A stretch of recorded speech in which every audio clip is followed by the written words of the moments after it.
Dr. Marshall Shepard, University of Georgia, and my talk today is Zombie Sports and Cola, the implications for communicating weather and climate. Yeah, it's a really fun talk where I try to juxtapose things that people are familiar with in their own lives with the challenges day to day of communicating both weather forecasting and climate change. One of the big challenges I find is that people have some understanding of both weather and climate, but it also helps to misinform their understanding as well.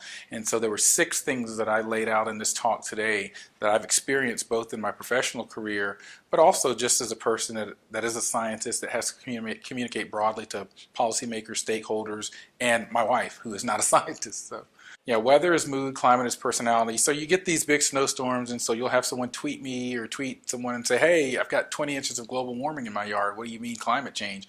That's a really cute saying, but it just illustrates that that person doesn't understand the difference between weather and climate. Climate is what you expect, weather is what you get. So I try to frame that in terms of mood. We could be in a good or a bad mood on any given day, but that doesn't say much about our overall personality, and so that's why I kind of make that connection. So it tries to help people understand that climate really is the statistics of weather. It's not just average. Oftentimes you'll hear people say, well, climate is average weather. Well, it's average, but it's also maxima and minima, it's frequency, it's various distributions. So I like to say climate is the statistics of weather, not just the average weather. Yeah, science communication is essential.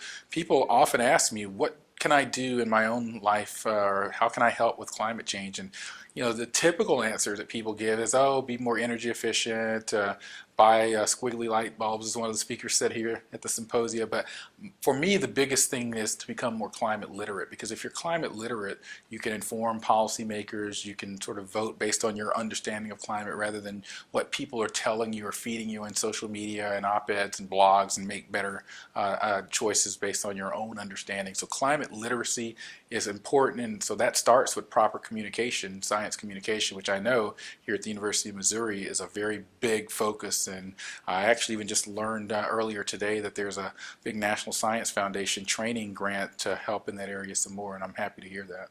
The director of it's really great. The symposium is really awesome. I was really impressed with the high level of speakers in the climate community. I know most of these colleagues very well, and they're at the top of their fields. So it just really speaks to the influence and stature of this symposia over the years to be able to attract such top talent to come out and deliver these talks and interact with the people of Columbia.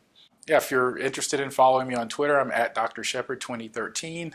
Also, I'm a professor at University of Georgia, and I host a show on the Weather Channel every Sunday called Weather Geeks, 11 a.m. Central here in Missouri.